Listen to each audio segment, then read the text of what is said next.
Day 3 in Beijing started off right inside our hotel, Bianyifang. Before heading out, we had a quick look around the hotel itself. It's simple yet filled with the classic Beijing charm, making it a comfortable base for our city adventures. Right after, we stepped outside to the street next door for breakfast. The star of the morning, Peking Duck wraps. Watching the chef prepare it is already half the experience. Thin slices of crispy duck, the skin glistening with just the right amount of fat, carefully laid onto a delicate flour pancake.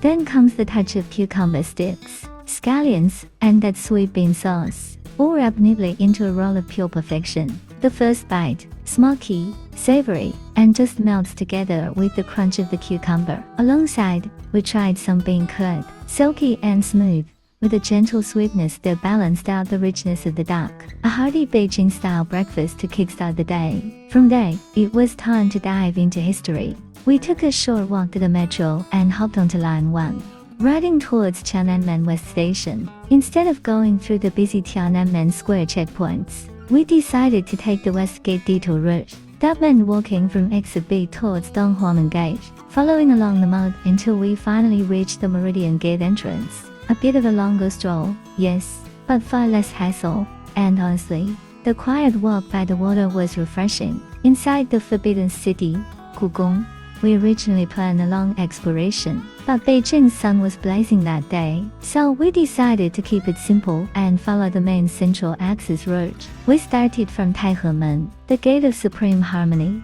and soon reached the breathtaking Hall of Supreme Harmony, Taihedian. Next was the Hall of Central Harmony, Zhonghedian, smaller and more intimate. This was where emperors would rest and rehearse speeches before the big ceremonies. The quietness of the hall gave a sense of calm before stepping back into the grandeur. Moving along, we came to the Hall of Preserving Harmony, Baohedian. This hall was famous for hosting imperial banquets and later, the highest level of the civil service exams. Standing there, I couldn't help but imagine rows of scholars nervously writing away, their futures on the line. Then came the residential palaces. First, the Palace of Heavenly Purity, Qianqing, was the emperor's living quarters, symbolizing ultimate authority.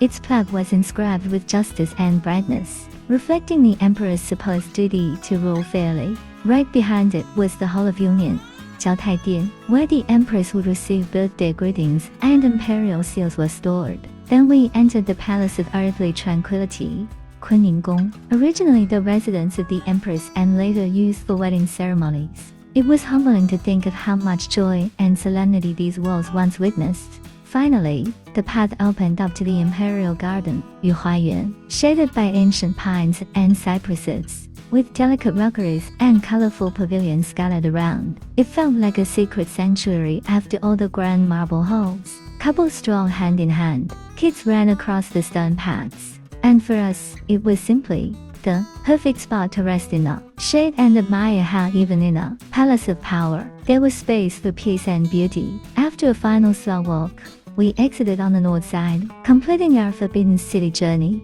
All that walking definitely worked up an appetite. For lunch, we headed to Ziguangyuan, another well-known spot for Beijing cuisine. Once again, the Peking duck made an appearance, and trust me, you can never have too much of it here. Alongside came a spread of flavorful Chinese dishes, each one hearty and comforting after a hot day exploring. One. Let me choose. Choose these side duck skin and just add them like this. And just put in here, right at the top. Right at the top, just right here. Okay, from here, just fold the sides. Fold these are the side here, like that. So now you can't see anything coming out. From here, this part. Okay. Next. Tasty.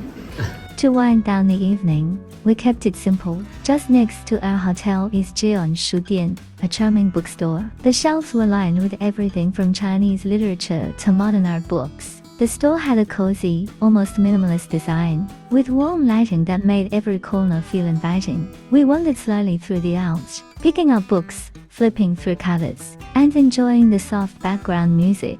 There was even a little cafe tucked inside, where visitors could sip coffee while reading. It wasn't just about buying books, it was a place to pause, reflect, and soak in the slower rhythm of Beijing life. And finally, as the sky turned dark, we headed back to the hotel. The streets outside were glowing with warm lights. The city still alive with late-night chatter. Stepping into the cool, quiet lobby of our hotel felt, like Iris said, a comforting end to a day that was packed with history, food, and discovery. With tired feet but a full heart, Day 3 in Beijing came to a close.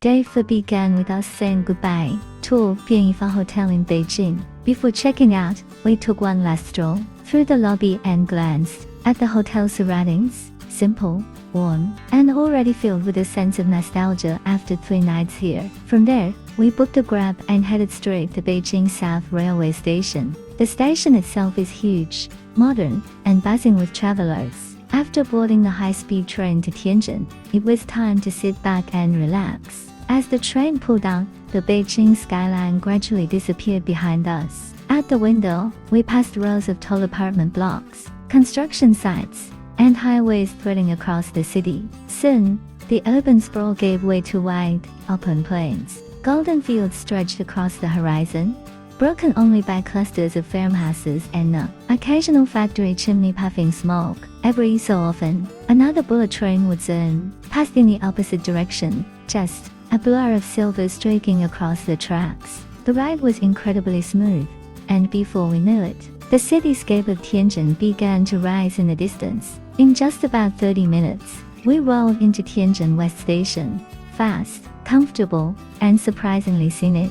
Our first stop in Tianjin was the Pan Pacific Tianjin Hotel, and it did not disappoint. Walking into the lobby, we were greeted with high ceilings, polished marble, and a welcoming glow that instantly felt upscale yet cozy. We decided to take a little tour of the hotel before heading into our room. First stop, the swimming pool, a spacious, elegant pool area with calm blue waters, perfect for unwinding after a day of travel. Then the gym, which was well equipped with treadmills, weights, and everything you'd expect from a 5-star hotel. Finally, the moment of excitement, stepping into our room. Spacious, modern, with soft lighting and a stunning view of Tianjin's skyline from the window. After a day of travel, it was the perfect retreat to settle down and prepare for our Tianjin adventures ahead. After settling down in the hotel, we couldn't wait to explore what was just around the corner. A short walk brought us straight into 古文化街, Tianjin Ancient Culture Street. The moment we stepped in, it felt like traveling back in time.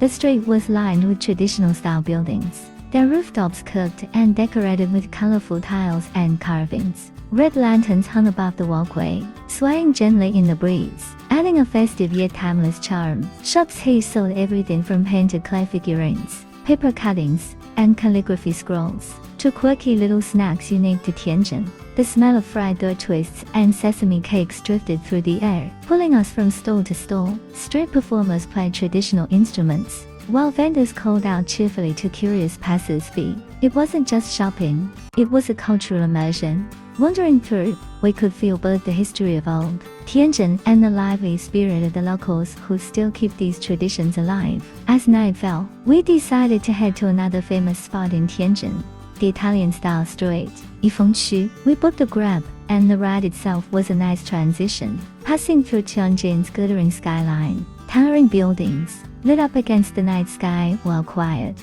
Riverside scenes slipped by outside the window. Soon, we found ourselves at the Instagram-worthy GEONE Bookstore, a magical spot to wrap up the evening. After browsing GEONE Bookstore, we lingered a while longer in Yifengqu and managed to find a small local stall serving hot Tianjin snacks. Simple, hearty, and delicious, the perfect night bite before heading back. The ride back to the hotel